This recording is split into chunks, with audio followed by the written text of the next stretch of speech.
마땅한 치료약이 없다 보니 걸리면 100% 고사하는 소나무 재선충병이 영남 지방을 중심으로 퍼지고 있습니다. 특히 밀양 지역은 방제가 불가능할 정도라는데 얼마나 심각한 수준인지 이선영 기자가 현장을 둘러봤습니다. 밀양시 부북면 종남산 자락. 겨울인데도 산 곳곳이 마치 단풍이 든 것처럼 붉게 물들었습니다. 사시사철 푸르러야 할 소나무들이 재선충병에 감염됐기 때문입니다. 10여 킬로미터 떨어진 옥교산도 마찬가지. 재선충병에 걸린 소나무를 방제한 훈증 더미들이 즐비하고 근처에도 감염된 소나무가 적지 않습니다. 사정이 이런 밀양은 5년 전부터 소나무류 반출 금지 구역으로 지정됐습니다.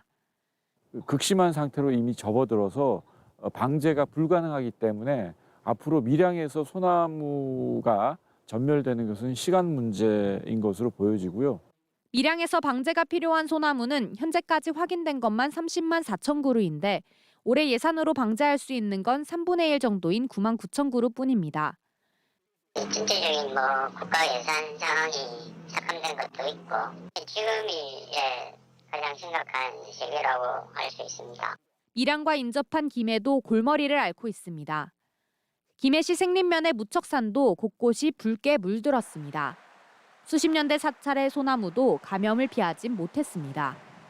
행자 생활하러 왔을 때 초록색이었거든요. 지난 여름에 저렇게 된 거예요. 소나무 재선충병은 경남을 넘어 경북 경주와 포항, 대구 등에서도 확인되고 있습니다.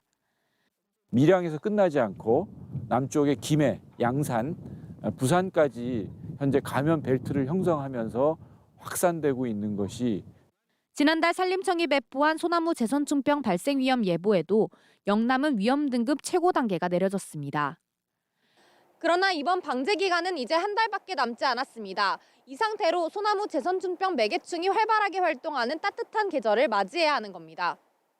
우리나라 산림의 4분의 1은 소나무.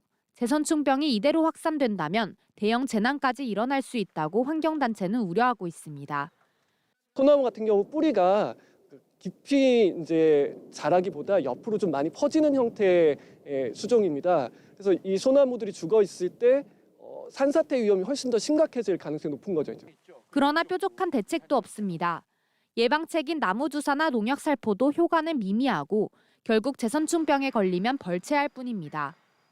고사목을 벌채하는 것은 베는 것은 아니요. 그게 무슨 고전적으로 수백 년, 수천 년 전 얘기를 하면 이해가 가는데 요즘 세상에 그게 말이 돼요? 솔직한 얘기를 하고 전문가들을 모아서 대토론을 해야죠.